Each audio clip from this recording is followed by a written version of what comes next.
The Benjamin Dixon Show is only possible with listener support.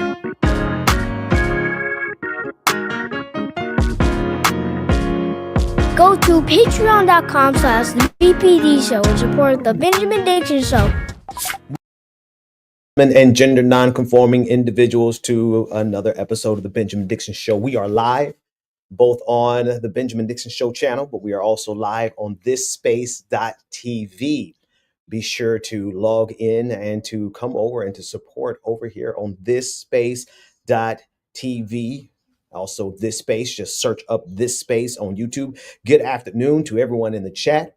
It's good to see you. And to Brother Jackson White, thank you so much for what you do, brother. I always enjoy listening to you in the last 10 minutes that I get to listen to the show. And as we get ready to come into our show, I really, Donald Trump, one thing that's going to stay in my mind is the fact that I know Donald Trump would have been so much happier. He let his ego.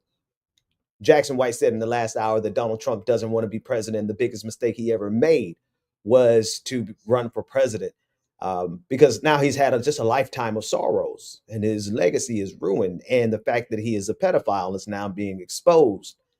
But he let his ego get ahead of him. When President oftentimes blamed Barack Obama for Donald Trump as well because of how he humiliated him at the correspondence dinner. And that was the moment. That was Donald Trump. Not that he needed any additional fuel to become the villain, but he certainly, that certainly was a Joker moment in his life, a transformation where he said, I'm going to prove him wrong and I'm going to run for president of the United States. Now, we've all been suffering because of it, right? And at times I think back and wish that President Obama had not humiliated him so. But here we are. Folks, I need to jump into something that's pretty pertinent and always the time for us to talk about it. But I want to talk about what's going on in Gaza from just the lens of how downright evil Zionism is. And I want to start. I know that this audience, I don't have to give this caveat for. So I'm not giving a caveat, but I want to make a distinction and a delineation right at the beginning. Because as you'll see on a graphic that I'll be sharing with you, the number one tactic of Zionism is to use the sorrow and the trauma of the Jewish people in order to cause harm to others. And they hide behind the veil of anti-Semitism. And so any criticism of Zionism has been lumped together as anti-Semitism. And as we sit back and we observe, because there's not much that we have been able to do, we shouted to the top of our lungs. Many of us went out and protested. On my end, I've done as much. We've done the little things that we can. I don't even want to list the things that I've done because at the end of the day, none of what we could do has been able to even slow down the sheer evil of what's happening in Gaza. There's no need for me to put graphics on the screen. You've seen the images. You've seen the broken bodies of children. You've seen the broken hearts of parents. You've seen the rubble and the completely decimated city. You've seen the millions of people who have been herded into one small area. You know how Israel has been bombing refugee camps and hospitals and schools, killing doctors and journalists. And that's the thing I think that they don't care or believe that they are so powerful as to be able to change. The memory that all of us have of what they did to Gaza. That's what I believe that they think that they have the power to change. The memory of what they did, as if people cannot see very clearly that who and what they are. Is pure evil. Zionism is pure evil. Can I say it just one more time? not for dramatic effect, but for clarity. Mm-mm-mm. But for clarity. Zionism is pure evil. I want to play a clip of someone who I have not been fond of, especially since the election or just before the election of Donald Trump. But I want you to watch a clip. I want you to watch a clip of Anna Kasparian. I'm sure maybe many of you have seen it across your timeline. I'm sure many of you have seen her reaction to people who are trying to explain away, or in this case, as she'll say, filibuster about the truth of what is happening in Gaza. And you know, I believe perhaps my most vicious critique is for those people who sit back comfortably here in the United States and they play the same exact rhetorical games as MAGA, the same half truths as MAGA uses, these liberal Democrats who themselves identify as Zionists, who, when it comes down to Gaza, what do? They play the same games that MAGA plays with the truth. Don't believe your lying eyes. I believe that group is, for me, perhaps the worst group. It's hard to get a lot worse than what Benjamin Netanyahu and the IDF and the Likud party are literally doing. But if there was any way to be worse, it would be those people who know and are doing the job of covering as if we are too ignorant to know their BS when we see it. That's why if there's anybody, see what Benjamin Netanyahu is doing, he's going to be forever remembered. Zionism will forever be remembered. The IDF will forever be remembered. The state of Israel, they will now forever be remembered for what they did, and in the process of doing, starving millions of people, killing them as they come to get food. But for those people who are explaining it away, and they're doing it with such a gentle look and a gentle smile, looking at you as like, why are you so anti-Semitic? And this is why I totally understood what Anna Kasparian had to say here. Not only understood what she had to say, but also precisely and exactly how she said it. Listen in. For humanitarian aid. Dozens of people get shot and killed literally every single day, as they're waiting for food. No, I'm not going to let you filibuster, bitch. I'm not going to let you filibuster. I'm not going to let you filibuster. You guys are totally okay with IDF soldiers shooting and killing desperate people waiting for humanitarian aid. You're okay with that. I find it so unbelievably evil. Unbelievably evil. It shocks my conscience and my soul that people as evil as this exist in this world.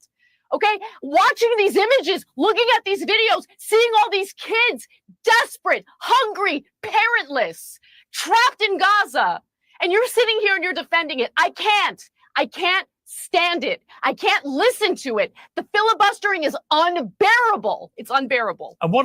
Absolutely. Absolutely. And then the look on his face. I don't even know who this guy is. But he's like, I'm going to be so peaceful about it. I'm going to hold my hands together and I'm going to express so much patience because I think by you yelling at me, you're demonstrating to the world just how off kilter you really are. No. What we see here is a person, Anna Kasparian, with righteous indignation flowing through her veins. Side note, this Anna. Bring this Anna to everything that you do, Anna Kasparian. I'll go back and delete every video that I ever made. If you bring this truth, this level of truth to everything, because every word that you said to this demon, as he tried to look like he was so peaceful. Everything that you said was true. He sat there and tried to look like so calm. Like, what's wrong with her? What's wrong with us is that you bastards are out here killing indiscriminately and genociding indiscriminately and committing a Holocaust so atrocious that we would be less than human beings if we don't recognize what you all are doing, what Zionism is doing, what Zionism is equivalent to. Zionism is equivalent to Nazism. And you all made that happen. You all are erasing, Zionists are erasing from our memory through force. You are making us forget your Holocaust. No, let me stop. Let me correct that. That wasn't even your Holocaust. That was the Holocaust of the Jewish people. You Zionists are a demon. You are something different. You've taken the identity, even rabbis, Jewish rabbis have identified the pure evil of Zionism. Okay? Even the rabbis have made it clear that what they are doing, what Zionists are doing, is godless. Why does that matter? Because Zionism tries to hide behind Judaism when it doesn't even adhere to Judaism. Zionism tries to hide behind the Jewish people when it goes against the religious beliefs of Jewish people. And so Zionists are dislodging from our hearts and our memory the atrocities done to the Jewish people because of the atrocities that they're doing. It's going to be hard. People are going to say, what do you think about the Holocaust? Yes, horrific, tragic, should never have been done. Never deny it, right? But immediately after, you are going to have to say, but what about what Zionism did to Palestine? Never forget. No, I will never forget, but I'll never forget what you did to Palestine.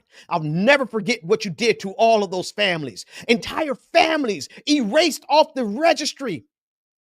Dead 30 at a time. Entire lineages completely erased. Over some damn land. Imagine, folks, imagine genociding an entire group of people so you can go put up some settlements and some condominiums. The level of evil that you have to be. The pure evil. And you know, I'm not done with that. Let me put this clip right back up because I need people to see the evil guised in calmness and such a meek appearance. Oh, why are you so angry, Anna? Anna, he was saying, Anna. It's the face of evil. It's the face of cruelty. It's the face that could look at children through a sniper scope and put a bullet in a child's head or put a bullet in the child's heart. And then it's the evil that comes back to the United States of America, coming back rather to the United States of America and says, what Holocaust? What genocide? What children? What children? Evil. I have to say one other thing. And this one's going to be a little tricky for me. I know that Congressman Al Green made a statement on the floor indicting President Donald Trump for the genocide of Gaza. You know, I saw that and I want to play that. But I'm also looking for the people who, and he has said other things. I want to be careful. I want to be careful, but I don't want to be inaccurate, and I don't want to let my emotions get the better part of me, because I guess maybe today I've just been outraged even more.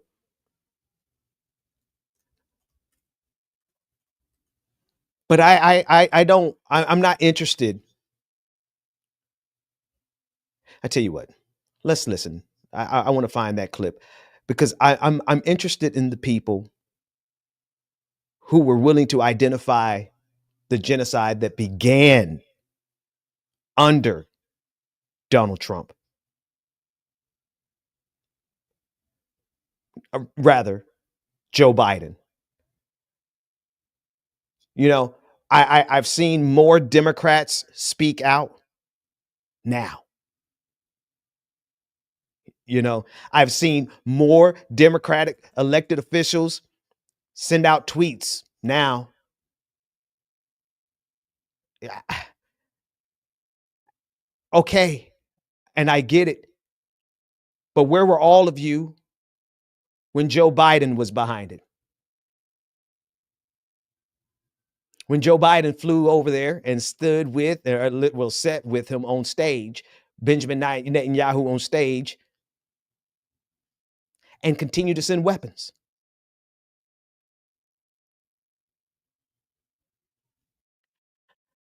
Now, Al Green was one who spoke out. But I want you to listen to this. Listen to this clip. And then we'll talk on the other side of this clip. Let's listen in. I rise to ask, what do you call it when you have a group of people who are being denied food, denied the very essence and necessities of life, when you're destroying their homes, when you're destroying their schools, when you're destroying their churches, their infrastructure? What do you call it when you do this to them as a group? Collective punishment. It is called collective punishment, Mr. Speaker. And what do you call it when you have a group of people who are being pushed around, pushed from one end of Gaza to the other, when they are literally being slaughtered as they're seeking food? What do you call it when people say that they ought to be removed from their land? You call it ethnic cleansing, Mr. Speaker. And what do you call it when it appears to me that there is a deliberate, systemic effort to destroy in whole or in part the Palestinian people, to destroy them in whole or in part? We are witnessing before our very eyes, Mr. Speaker, genocide in Gaza, and we say nothing. I am amazed at how this country that stands for liberty and justice for all, this country that has a Statue of Liberty, how this country can see what's happening in Gaza and not call it what it is. That part. Agree with him 110%. Thank you for saying this. However, I have yet to find him making this type of statement about Joe Biden. And see, I'm a loyal dude. Sometimes I'm loyal to a fault. Al Green is one of those guys that I ride for. I ride for Al Green. If he was my age, I would say that's my dog. You know what I mean? However, it breaks my heart that I couldn't find any such statement against Joe Biden. It was as much a genocide underneath Joe Biden as it is right now under Donald Trump. I need to say that again because my integrity, my soul is grieved, and I can't move past the fact that as much as I appreciate what he said here, as much as I cherish what he said here, I have to recognize that he made no such statement about Joe Biden. And that bothers me. That bothers me deeply. Doesn't change the truth of what he's saying now. But it certainly begs the question, was it just a genocide after January 20th, 2025? No. It was a genocide long before that. It was a genocide that began on Joe Biden's watch with the blessing of Joe Biden, with the blessing of the United States of America. with the blessing of the entirety of the West, with the blessing and the silence,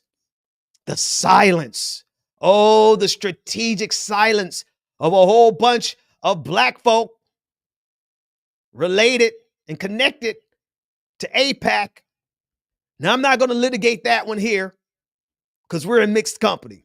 This is as far as I'm going to go, calling out the long list of names of black folk who were silent about this, because that's internal housekeeping. I got it. I'm going to do it. I'm just going to do it on more,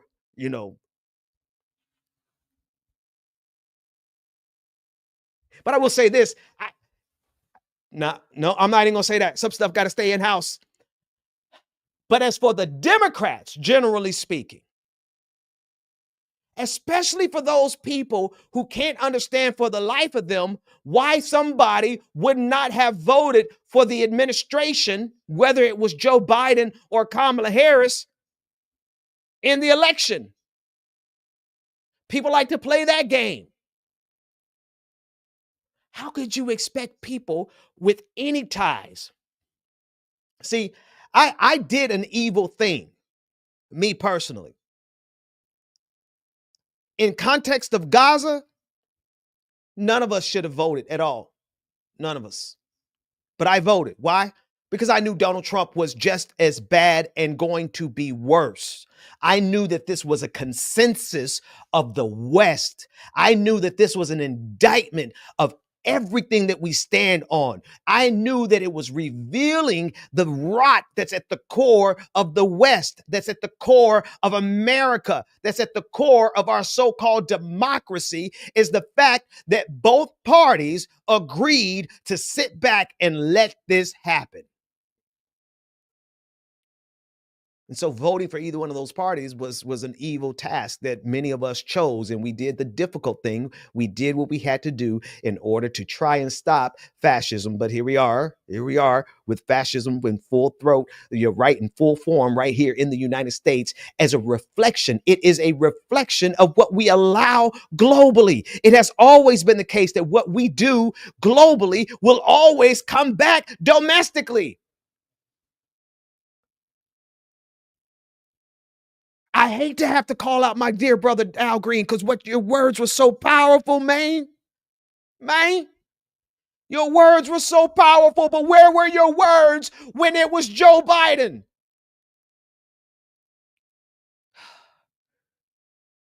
And I'm still going to ride for that brother. Don't y'all talk too bad about him in the chat room. I have a thing. I have an affinity for older black men because I want to become an older black man one day. I want to be able to walk around in a cane as pimped out as his. But damn it, if I don't say the truth, no matter who's doing what's wrong. Same thing with the Jeffrey Epstein list. I don't care who's on that list. I don't care if Barack Obama, which I doubt he is very seriously, but let him be on that list. I want his head too. We all kind of figured that Bill Clinton's on the list. Get him too. Who are my favorite artists? So I don't even know if I have a favorite musician anymore. Get them too. We got to be able to hold a standard and draw the line on something. Genocide, child predation. Is there nothing where we would not stand up and speak out and hold the line? When our party is in power and they're the ones doing it.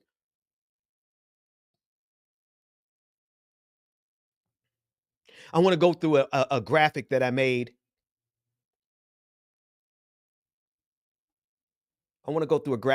So that you can see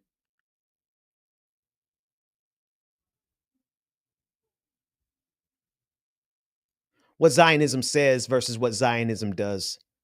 I've been sharing this all over the internet over the last couple of days because I need people to really, number one, understand very clearly.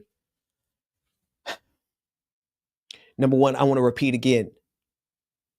And I know I don't have to continue to repeat this for this audience because you are an audience of good faith. But I do know that there are going to be plenty of people who watch the clips that I'm going to clip of this and put out myself. And they're going to say, oh, there's another black preacher, just an anti-Semite. No, the problem I have with you all has nothing to do with your faith. It has nothing to do with the trauma that you have endured. In fact, it's been difficult for me to have to come to such vocal terms against you, but I guess that's kind of what genocide will do to you. You know, I've had to expose myself in this way, not having as vehement opposition to the occupation as I should have had. You know, sometimes we look at a status quo and we just let the status quo be for the sake of peace in our lives. Never forget, I'm sitting around with, am I going to say the name? Yeah, David Pakman in Boston. I was using his studio at the time. And somehow we got on the two-state solution. We got on Palestine and Israel. And he essentially just shut down the whole conversation as it's so much more complicated than that. Now, truthfully, at the time, I did not have the intellectual ammunition to let him know, no, bitch, it's not more complicated than that. And I was silent. Not silent. I wasn't aggressive. There's a difference between being silent and being aggressive. Not nearly as aggressive as I am, not nearly as equipped as I am. And I think this is why knowledge is so critical in this, because if you are a person who has had a history of standing with the Jewish people, let's start there, standing with the Jewish people. And as an extension of you standing with the Jewish people, you have indirectly or tacitly stood with Israel. Never been a Zionist, never been one to ignore the plight of the Palestinian people. But because your position was standing up for Jewish people because of the history of what they had been through, you allowed ambiguity to exist in relation to the occupation of Palestine. And without the information and the knowledge necessary to strike at the core of this idea that it's so much more complicated, then you're not really you're not useful. I wasn't useful. I wasn't useful in the conversations I used to try to have with David Pakman over Israel and Palestine. Wasn't useful when with several other people who turned out to be Zionists in my life. Yeah, not all of them Jewish people. I've had some black Zionists who have been in my life, and I'm looking back in retrospect, and I'm like, oh, that's why you were there. That's why you were paying attention to me. That's why you used to make calls to me. And every time we had a call, it ended up being something. So just kind of retrospectively looking through my life, I realized, wait a minute.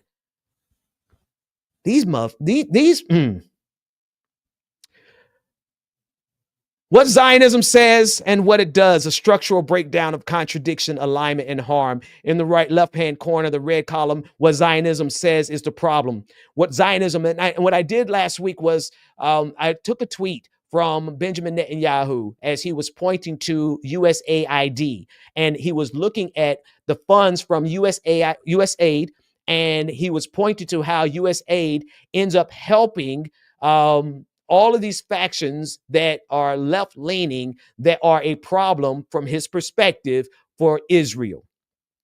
It was a little simple chart, and from that simple chart, I deconstructed it, and I, do what I do, and then I threw in my formulations and my calculus into AI, and 5 minutes later, I had this chart, beautifully made. And AI was so mad that it wouldn't make any graphics for me for the rest of the day. I lied to you not. After I got this, I steamrolled ChatGPT with such a quick analysis that formulated this exact thing. Everything that you're going to say, all of this came immediately out of AI. I say 5 minutes, but I say about 10 minutes. 10 minutes after I saw that tweet from Benjamin Netanyahu, I had AI crunch this out, and the accuracy of it is so brilliant, as well as the fact that it would not make images for me for the rest of the day. I said, okay, fine. You did this one, and this is good enough. And so the premise was, here are human rights organizations. Look at this left-hand column. Right? Here are human rights organizations that are doing things that they are now defining, they being Zionists, are defining as a problem for Zionism, for Israel. Right? So who Zionism says is a problem? Let's go down the list. They say human rights organizations are the problem. In the left-hand column, legal aid for Palestine is a problem. Israeli peace activists are a problem. The progressive Jewish groups are a problem. Whistleblowers and army refusers are the problem. Journalists documenting state violence are a problem, so much so that they are killing them, and that American Jewish critics are the problem, and that the international NGOs are the problem. This is literally what the Likud party and Benjamin Netanyahu and Zionists have to say all day long, every day, because these are the groups that are pointing out that this is clearly a genocide. And so now Zionists and Benjamin Netanyahu, they're saying every one of them are a problem. Every one of them are anti-Semitic. Every one of them, even American Jews. Right here. Oh, you guys can't see my mouse on the screen, can you? Oh, yes, you can. Jewish people who criticize Zionism are considered the problem by Benjamin Netanyahu. So here's who, but look at in the middle, who Zionism actually partners with. Who do they actually partner with? Far-right U.S. politicians, the true anti-Semites, the group of people who don't listen. And here's where I know the people of good faith, those of you in the audience, I know you get it, but I want to say this. There's a different reason that I oppose Zionism than what Nick Fuentes is opposing Zionism for. Conservatives, even evangelical Christians, well, actually, evangelical Christians, they're not going to oppose it. They're actually going to support it because they believe that they have to reclaim the Temple Mount for Jesus to come back. So let me take Christian Zionists off of that. They're clearly going to support them to no end, except the fact that this week, when they understood that there was a Christian church, an ancient Christian church that had been bombed by Israel, then all of a sudden you saw some Christian Zionists come and speak out as if nobody else's life mattered. Mike Huckabee, ambassador to Israel. Nothing else mattered before then. You only got upset, Mike Huckabee, when they bombed a church, when Israel bombed a church. But I digress. Let me stay focused. In the middle column, who Zionism actually partners with. Far-right U.S. politicians. The MAGA movement, full of true anti-Semites who hate Jews just because they're Jews. But here is who Benjamin Netanyahu and Zionists are aligning with right now. Christian Zionists, we already went over that. Authoritarian leaders across the globe, Hungary, India, and Brazil. Settler movements. Of course, they're going to align with settler movements because they are themselves a settler movement. The military industrial actors. Of course, they need the weapons. Of course, they're going to align with these institutions. White nationalists who, quote unquote, like Israel. I love that this came out with quotes on it, because the only reason they like Israel is because they might hate Muslims just a bit more. And when I say Muslims, they're not going to count the fact that Gaza has millions, or rather hundreds of thousands of Arab Christians there, Palestinian Christians there. No, they just see if your skin is brown and you're from a Middle Eastern sounding country, that you know, these white supremacists see you as a Muslim. Anti-democratic global networks. Look at the people who Israel, through Benjamin Netanyahu, who they are aligning with. People, groups, and organizations that genuinely hate the Jewish people simply because they are Jewish. And who do they point to? They say, oh no, look at those people like Ben Dixon, that Pastor Ben. He's anti-Semitic. He's the anti-Semite. Why? Because we oppose your genocide.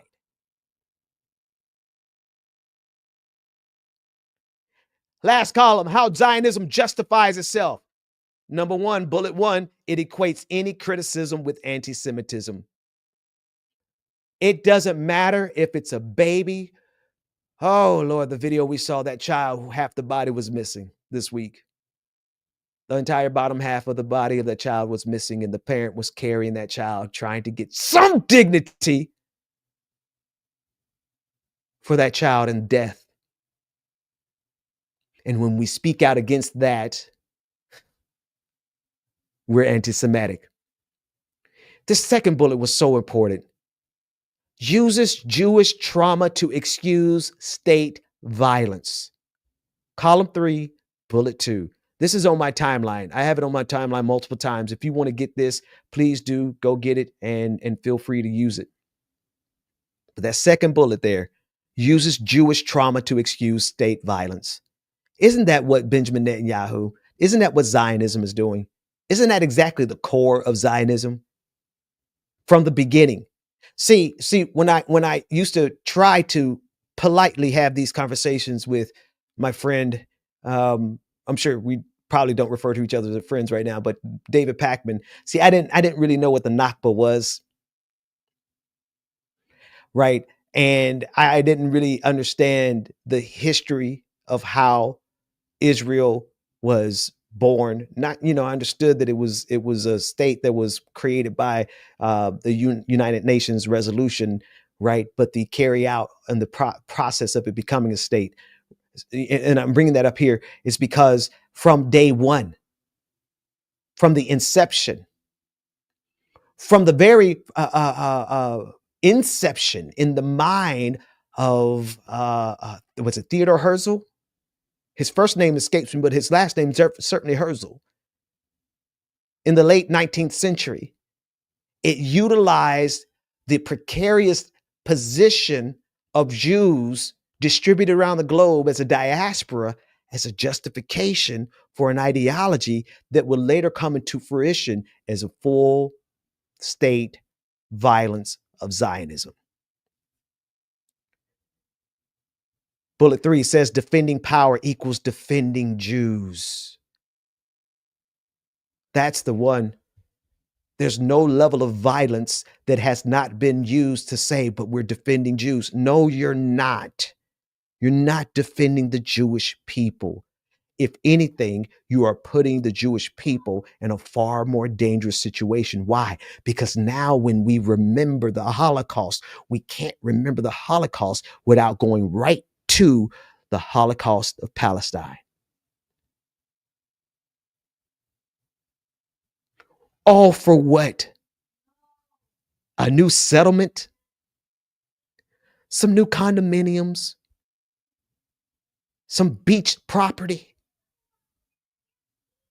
They have put the Jewish people globally in a far worse position because Zionism has equated the state of Israel with Jewish people. Not us. We're trying to do our best to let people know, hey, the Jewish people are not the state of Israel. The state of Israel is not the Jewish people. But Zionists have to conflate that in order to justify their violence and to justify their use of power, because they want you to think that defending their power is defending the Jews. They label disagreement as disloyalty. Have you seen the way? Have you seen the way they're going out after Katie Halper, Max Blumenthal? Jewish people in the United States of America who are speaking out vehemently against the state of Israel, they mark them. They say they can't even come back to Israel. Well, I'm sure they don't want to go back there. But if you are not a Zionist, then you are labeled as disloyal. Portrays aid and activism as foreign threats. The food that's necessary to keep the children and the parents in Gaza alive is right at the border.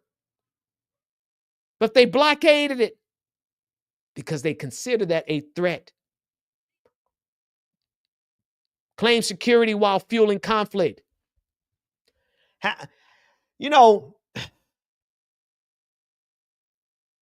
who was that did an interview? It was some podcasters did an interview with Benjamin Netanyahu. Could I do an interview with you, Benjamin Netanyahu? Can we just? I just want to talk with you. I just want to ask you questions. I couldn't possibly be a threat to you. I'm too small. I'm too peaceful. Claim security while fueling conflict. Their actions, the actions of the Likud party, the actions of Benjamin Netanyahu, the actions of the regime in control of Israel, the many wars that they have started, the fronts, Syria, just recently bombing Damascus.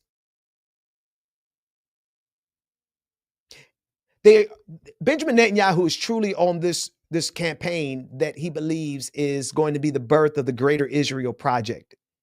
If you haven't seen that, I'm sorry I don't have those graphics for you, but the Greater Israel Project requires the decimation of several nations, mostly Muslim nations, Arabic nations. It is the hope of every imperialist to grow their empire. Let's keep going because I want to end. I want to end with something very, very clear. Builds alliances with enemies of the Jewish. This is the one that gets me. They build alliances with enemies of Jewish safety. When you align with the far right, with every nation across this globe, let me say that better. When you align with the far right movements in every nation across this globe, you are aligning with the people who want to harm Jewish people simply because they are Jewish.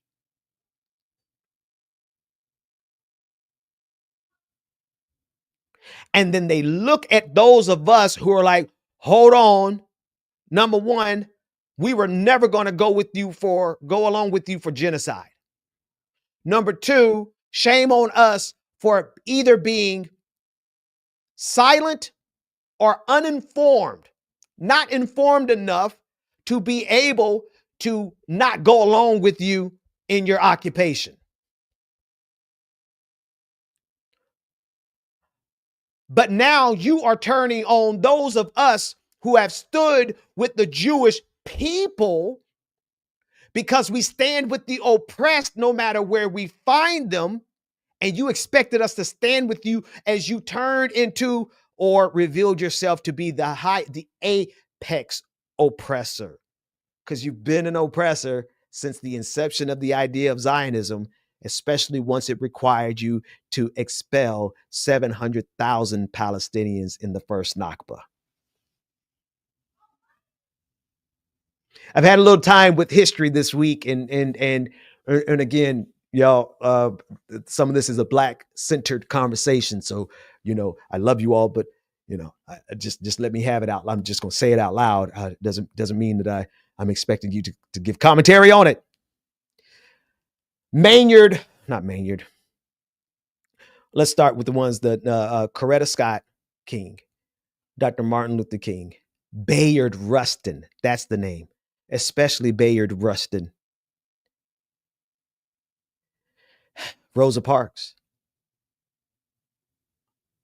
all of them writing letters and statements in support of Zionism in the 60s. Bayard Rustin, the most vocal of them all, saying that to be anti-Zionist is to be racist. Now, of course, this is a direct result of the number of Jewish people who stood with them during the civil rights movement, for sure. But then I paused, I said, wait a minute. The Nakba had already occurred by then, right? So I'm Googling, I'm AI, and I was like, God dog it. Yeah. How you could be so right on so much and then so wrong on that last piece. Of course, I'm not going to use that to dishonor the memory of our elders, But it is to say that for every Dr. King, there was a Malcolm X, Stokely Carmichael, who saw very clearly that the fight here in the United States for civil rights could not be divorced or be silent on what was happening in Palestine even then. But now a whole new generation of us have been born, and with clear eyes of knowledge. What do I mean? That once we learned what the hell was going on, you can't play that game with me. Somebody said, well, Dr. King was a Zionist. Dr. King was wrong. What are we doing here? What you think I can't? There are no sacred cows. There are no venerated ancestors so much that we can't identify what they got wrong. Oh, you're anti-Semitic because Bayard Rustin. Bayard Rustin was wrong.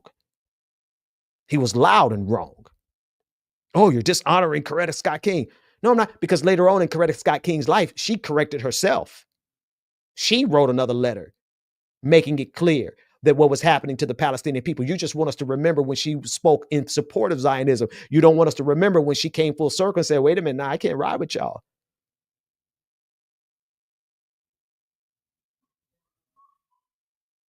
They build alliances right here, the second to last bullet in the third column. They build alliance with enemies of Jewish safety while making enemies of the very people who stood with them, even at times when we shouldn't have stood it with you.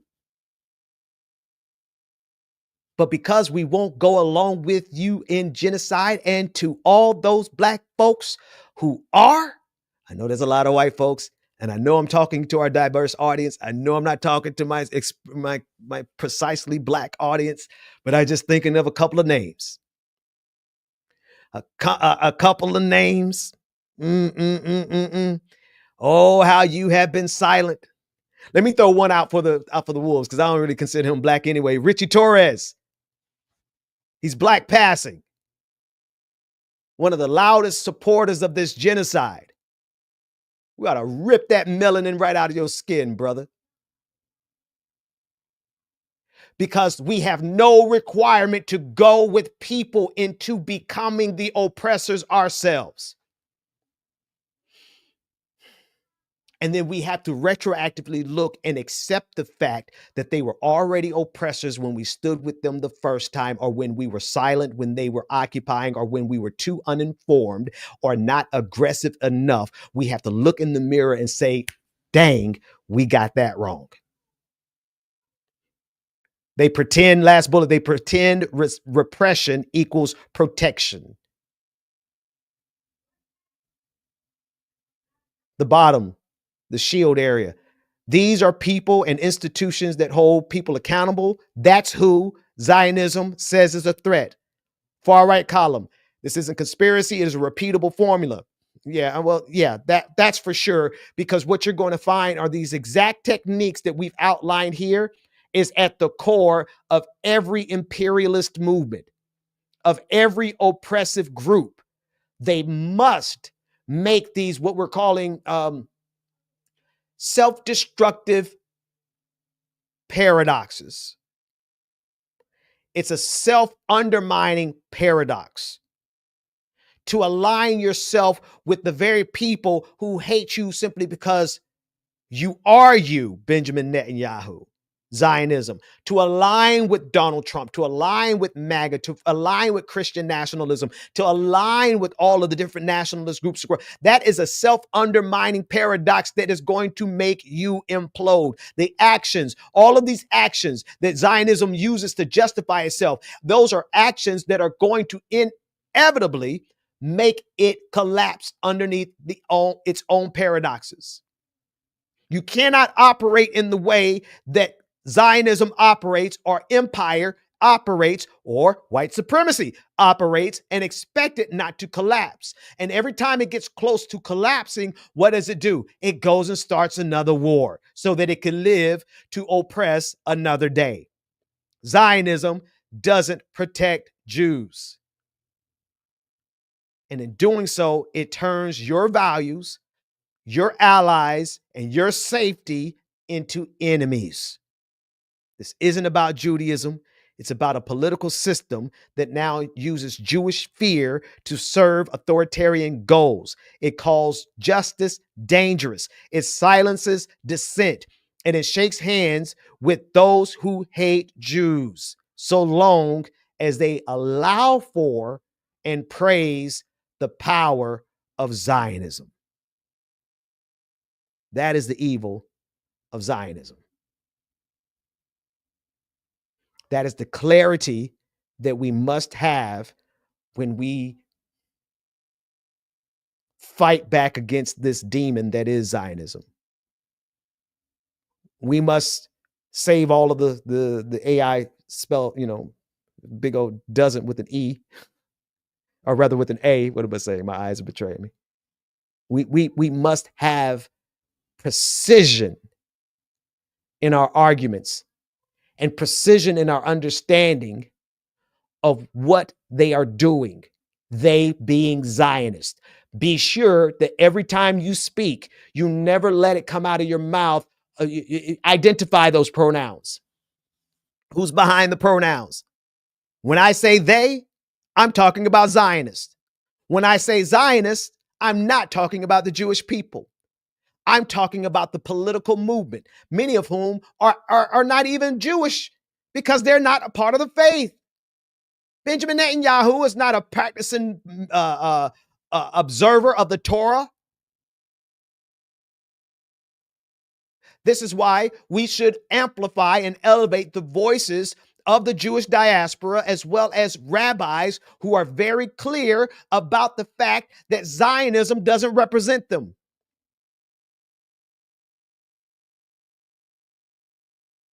We must speak with precision. Why? Because every word that we say will be used against us. Do you understand what I'm saying? We must speak with precision because every word that we say will be used against us. And so as we continue to speak out against the horrors that we see, the Zionist regime, desecration of the ancient sacred Jewish cemetery Yahud. The demonstration is called by the Orthodox Rabbinical Union of the United States and Canada in cooperation with the Asra Kaddish organization. As we stand here in Manhattan, at the same time in Yahud, courageous anti-Zionist Jews are standing in defense of the ancient Jewish graves under brutal, violent assault and arrest by the Zionist police forces. Zionist police forces are seeking to erase our sacred past.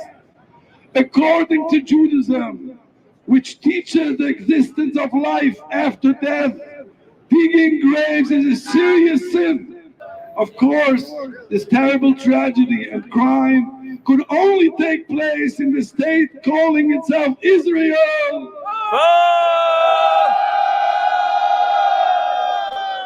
Which was established by heretics against the will of all leading Torah authorities, since the Torah expressly forbids the existence of a Jewish state during a divinely decreed exile. Throughout its existence, the Zionist state has trampled on every law of the Torah with impunity and viciously oppressed all those who stood in its way. And today, as many Jews protested, today, Tuesday, July 22, as many Jews protested at the site of the grave digging in Yahud, the Zionist police violently arrested many among them 3 young boys who proudly refused to serve in the Zionist army. precision in our speech, amplifying and elevating the voices of Jewish people who are doing this fight themselves, ensuring that we educate ourselves both in terms of our own education, but it's our history, because our history will be used against us. Oh, the civil rights leaders were Zionists. Yeah, and they were wrong. And here's why. And understanding the arguments as precisely as we can, so that we never allow ourselves to be trapped by a movement that has taken its trauma. Let me rephrase that. A movement that has taken the trauma of Jewish people and turned it into the very fuel that's necessary to become the traumatizers. They've taken the victimhood of the Jewish people and they've used it to become the victimizers. They've taken the oppression of the Jewish people and used it to justify becoming oppressors. That's the evil of Zionism. And that's what we must stand against. And I'm afraid that we're nowhere near what's necessary to stop it.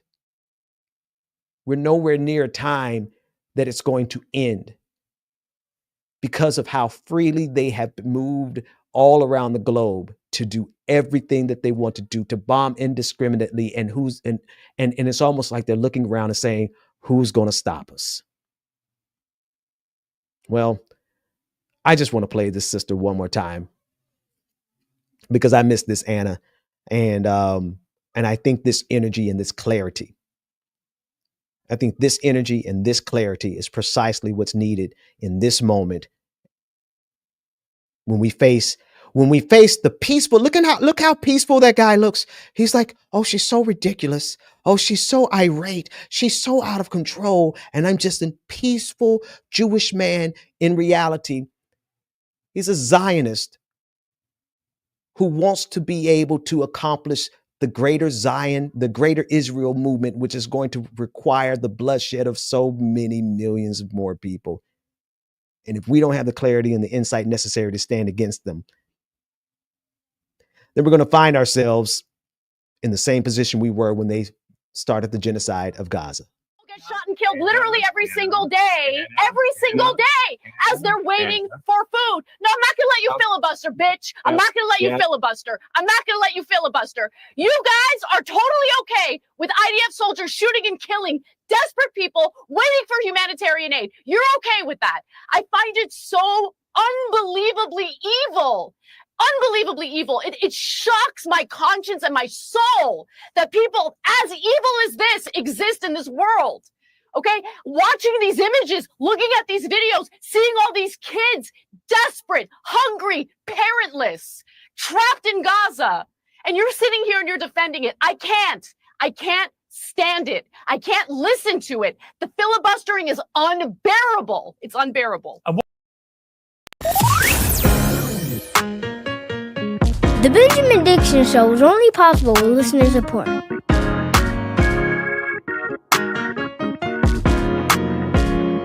Go to patreon.com/BPD Show and support the Benjamin Dixon Show.